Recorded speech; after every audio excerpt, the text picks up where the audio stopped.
सुप्रभात बच्चों। आज हम कक्षा 7वीं का पाठ संख्या 10 स्वाधीनता संग्राम में पूर्वोत्तर की वीरांगनाएं इसके भाषा अध्ययन को पढ़ने जा रहे हैं। आइए देखते हैं भाषा अध्ययन में क्या क्या दिए गए हैं। भाषा अध्ययन आओ जाने। कनकलता साहसी लड़की थी, वह स्वाभिमानी थी। उसने ओजस्वी भाषण रखा। उसने प्यारे तिरंगे को थाने में फहराने का निश्चय किया। ये जो आप देख रहे हैं, जो पंक्तियां मैंने पढ़ी, उसमें कुछ शब्द को रेखांकित किया गया है, जैसे साहसी, स्वाभिमानी, ओजस्वी, प्यारे। ये सारे शब्द विशेषण हैं। विशेषण क्या होता है? विशेषण हम उसे कहते हैं जो शब्द संज्ञा अथवा सर्वनाम की विशेषता प्रकट करता है। और संज्ञा तो आपको पता ही है क्या होता है। संज्ञा यानी कि किसी व्यक्ति, वस्तु, स्थान, जाति या भाव के नाम को हम संज्ञा कहते हैं। और संज्ञा के जगह पर हम जो शब्द का प्रयोग करते हैं उसे हम सर्वनाम कहते हैं। तो जो शब्द संज्ञा और सर्वनाम की विशेषता बताए उसे हम विशेषण कहते हैं। जैसे कि यहाँ पे कनकलता जो है वो संज्ञा है, उसी के बारे में यहाँ पर बताया गया है। जैसे कनकलता साहसी लड़की थी, वह स्वाभिमानी थी। ओजस्वी भाषण रखा, उसने प्यारे तिरंगे को थाने में फहराने का निश्चय किया। तो ये सारे शब्द जो भी है रेखांकित किए हुए, ये सारे शब्द विशेषण हैं। तो आप भी ऐसे विशेषण शब्द खोजिए और उनसे वाक्य बनाइए। जैसे कि यहाँ दिया हुआ है, अब तुम भी कुछ विशेषण शब्द खोजो और उनसे वाक्य बनाओ। तो उम्मीद है आप बना पाएंगे। आइए देखते हैं ख में क्या है। नेहा छोटी लड़की है, अरूप छोटा लड़का है। 3 छोटे लड़के जा रहे हैं। तो इनमें भी कुछ शब्द रेखांकित किए हुए हैं और ये सारे शब्द एक ही जैसे हैं। जैसे यहाँ पे छोटी, यहाँ पे छोटा और ये छोटे। तो पहले वाक्य में नेहा छोटी लड़की है। नेहा जो है, जो करता है, करता यानी कि जो काम को कर रहा है या जिसके बारे में आप बोला जा रहा है। तो नेहा छोटी लड़की है। नेहा जो है वो स्त्रीलिंग है, इसी कारण से छोटी जो शब्द है ये विशेषण है। विशेषण शब्द छोटी का प्रयोग हुआ है। सेकेंड वाक्य में अरूप छोटा लड़का है। अरूप जो है वो पुल्लिंग है, इसीलिए उसके साथ छोटा प्रयोग किया गया है। 3 छोटे लड़के जा रहे हैं। तो यहाँ पे जो 3 लड़के, 3 बहुवचन और लड़के जो हैं वो पुल्लिंग बहुवचन है, तो इसी के साथ इसका प्रयोग हुआ है छोटे। तो आप देख सकते हैं पहले वाक्य में कर्ता नेहा स्त्रीलिंग एक वचन की है, इसीलिए छोटी लगाया गया है। दूसरे वाक्य में कर्ता अरूप है जो कि पुल्लिंग एक वचन का है, इसीलिए विशेषण छोटा प्रयोग किया गया है। तीसरे वाक्य में 3 लड़के पुल्लिंग बहुवचन है, इसलिए छोटे विशेषण रूप है। इस तरह आपने देखा लिंग के कारण भी, लिंग वचन के कारण भी विशेषण में परिवर्तन हो जाता है। तो ऐसे ही कुछ उदाहरण आप भी लिख सकते हो। आगे देखते हैं क्या दिया गया है। सही विशेषण चुनकर वाक्य को पूरा करो। तो यहाँ पे उसी तरह के, यहाँ पे जो हमने पढ़ा स्त्रीलिंग, पुल्लिंग और बहुवचन के साथ, पुल्लिंग बहुवचन के साथ हमें कैसे विशेषण का प्रयोग करना है वो यहाँ पे बताया गया था। तो यहाँ पे भी आपको कुछ शब्द दिए हुए हैं, आपको यहाँ पे जो सही शब्द है वो लगा के इस वाक्य को पूरा करना है। तो आप लोग पेंसिल ले लीजिए और यहाँ पर लिख लीजिएगा। सही विशेषण चुनकर वाक्य को पूरा करो। वह बच्चा कितना डैश है, प्यारी।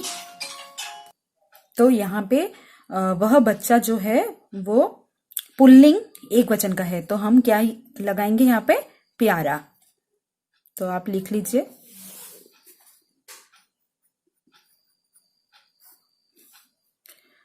उसका परिवार डैश है, उसका परिवार बड़ा है।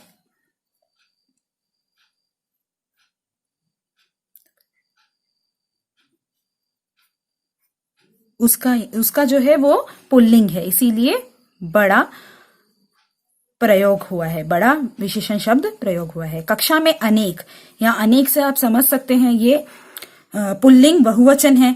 तो यहाँ पे कक्षा में अनेक अच्छे लड़के हैं, तो यहाँ पे प्रयोग होगा अच्छे। किसी को डैश नजर से मत देखो, किसी को बुरी नजर से मत देखो। तो ये थे विशेषण। आइए आप देखते हैं नीचे क्या है। नीचे लिखे वाक्य को ध्यान से पढ़ो, ध्यान से देखो। रमेश ने पुस्तक पढ़ी, सीमा ने खाना खाया, रमेश ने अभिनय किया था, लता ने गीत गाया होगा। तो इन वाक्यों में आप लोग देख सकते हो कि ने चिन्ह का प्रयोग हुआ है और रेखांकित जो शब्द को किया गया है, जो चिन्ह को किया गया है वो ने है। तो वाक्य में कर्ता के साथ ही ने चिन्ह का प्रयोग होता है। कर्ता यानी कि मैंने जो अभी थोड़ी देर पहले भी आपको बताया था, कर्ता वो जो काम को करता है या जिसके बारे में बोला जाता है, तो उसके साथ ही हमेशा ने चिन्ह का प्रयोग होता है। किंतु ये चिन्ह वर्तमान काल और भविष्य काल में प्रयोग नहीं होता। ये सिर्फ भूतकाल के वैसे 6 भेद हैं, तो उनमें से 4 भेदों में इसका इस्तेमाल होता है, प्रयोग होता है। भूतकाल के 6 भेद होते हैं, लेकिन उनमें से 4 भेदों के साथ ही इसका प्रयोग होता है, ने चिन्ह का प्रयोग होता है। वो 4 भेद हैं: सामान्य भूतकाल, आसन्न भूतकाल, पूर्ण भूतकाल और संदिग्ध भूतकाल। सामान्य भूतकाल यानी कि क्रिया के जिस रूप से सामान्यतः बीते हुए समय में क्रिया का होना पाया जाए, किंतु क्रिया को समाप्त हुए थोड़ी देर हुई है या अधिक समय हुआ है, इसका बोध ना हो, उसे हम सामान्य भूतकाल कहते हैं। जैसे कि आप देख सकते हैं, आपके यहाँ पे जो एग्जाम्पल दिया गया है, पहला वाक्य था रमेश ने पुस्तक पढ़ी। तो रमेश ने पुस्तक कब पढ़ी या कितने समय पहले पढ़ी या कब पढ़ी, ये हम बता नहीं सकते इस वाक्य से। ये सामान्य भूतकाल का उदाहरण है। नेक्स्ट आता है आसन्न भूतकाल। आसन्न भूतकाल यानी कि क्रिया के जिस रूप से यह ज्ञात हो कि काम अभी अभी पूरा हुआ हो, उसे हम आसन्न भूतकाल कहते हैं। जैसे कि आप यहाँ देख सकते हैं, सीमा ने खाना खाया है। यहां से पता चल रहा है कि सीमा ने बस थोड़ी ही देर पहले खाना खाया है। तो ये आसन्न भूतकाल के उदाहरण है। नेक्स्ट देखिए, नेक्स्ट आता है पूर्ण भूतकाल। पूर्ण भूतकाल क्रिया के जिस रूप से यह जाना जाए कि उसे समाप्त हुए बहुत समय बीत चुका है, उसे हम पूर्ण भूतकाल कहते हैं। जैसे यहाँ इस वाक्य में था, राजेश ने अभिनय किया था। तो किया था यानी कि बहुत समय पहले ये हो चुका है, तो इसीलिए ये पूर्ण भूतकाल का उदाहरण है। नेक्स्ट आता है संदिग्ध भूतकाल।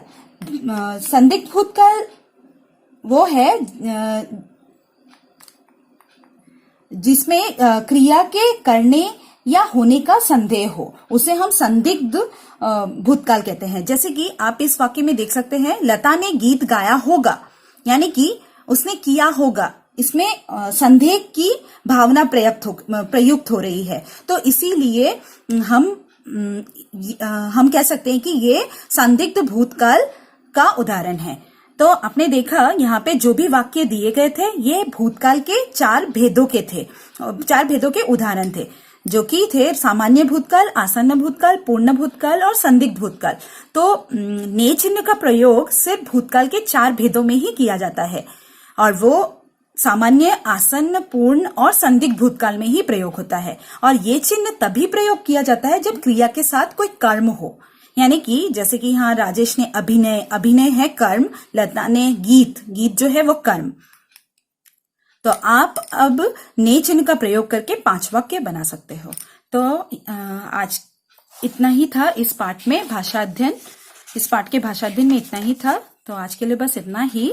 उम्मीद है आपको इस पाठ के भाषा अध्ययन में अच्छे से समझा पाई हूँ। अगर आपको वीडियो पसंद आता है तो वीडियो को लाइक कीजिए और मेरे चैनल को सब्सक्राइब कीजिए और अपने दोस्तों में इस वीडियो को ज्यादा से ज्यादा शेयर कीजिए।